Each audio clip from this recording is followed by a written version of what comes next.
The religious leaders brought a woman before Jesus and said she had been caught in the very act of adultery. They said, "Master, our religious laws say that this woman must be stoned. What do you have to say?"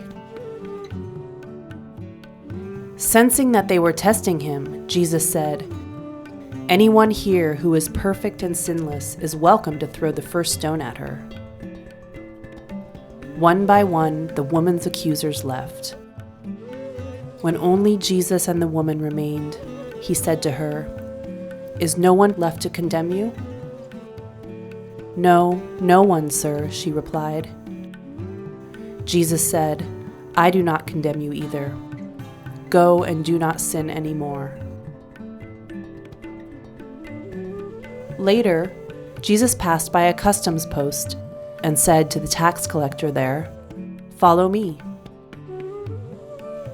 The tax collector, whose name was Matthew, left his post and followed Jesus. The religious leaders asked Jesus why he eats and associates with tax collectors and those known as public sinners.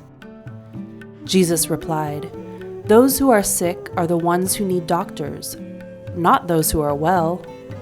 Learn the meaning of the phrase, 'I desire mercy, not sacrifice.' I tell you, be merciful as God is merciful."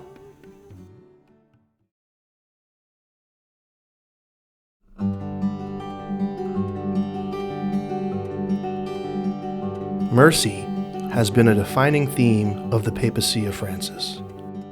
For Francis, mercy is the first attribute of God. Indeed, mercy, he says, is the very name of God. And if mercy is the name of God, this has everything to do with the Church. Early in his ministry, he said, "I see the Church as a field hospital after battle. It is useless to ask a seriously injured person if he has high cholesterol and about the level of his blood sugars. You have to heal his wounds. Then we can talk about everything else." Then, in December 2015, Francis initiated an extraordinary Holy Year of Mercy to emphasize the depth of the mercy of God. The year included a special invitation to the sacrament of reconciliation. But even more deeply, the Year of Mercy recentered the Church around practice of mercy both in internal church affairs and in the Church's action in the world. From rethinking annulments to a renewed emphasis on refugees and the poor. Pope Francis closed the Year of Mercy by inviting 6,000 homeless people from various places in Europe to make a pilgrimage to Vatican City.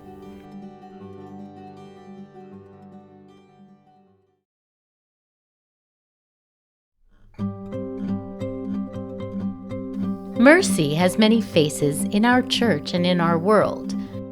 Mercy can, of course, involve forgiveness for someone who has committed sin, as Jesus did for the woman caught in adultery.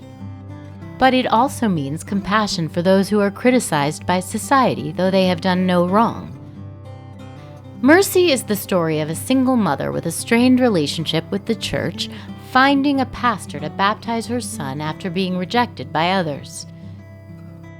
Likewise, Mercy is the story of College of St. Mary in Omaha, where the Mothers Living and Learning program allows single moms to live on campus with their children. Apart from providing housing for both mothers and children, St. Mary's also has on-campus childcare for all students with young children, monthly life skill classes, and a student-led single mom support group. Rather than being a typical college that treats pregnancy and motherhood as unwelcome and unfitting, College of St. Mary treats mothers, single or otherwise, as welcome and valued members of the college community. Mercy is the story of French Catholics who, through the facilitation of Jesuit Refugee Services' Welcome en France program, have built a network of families who welcome homeless refugees into their homes for week or even month-long periods. One local friar had spearheaded the home sharing program in his city after witnessing the intolerable sight of homeless refugee families sleeping in parks. Catholic families in his city are acting as living witnesses of radical Christian hospitality and mercy. Finally, Mercy is the story of a 28-year-old Colombian transgender homeless woman who was beaten to death in a Roman train station. After her family failed to request her remains, the Jesuit community in Rome made arrangements for her funeral, which was celebrated at the Church of the Gesù, the mother church of the Society of Jesus.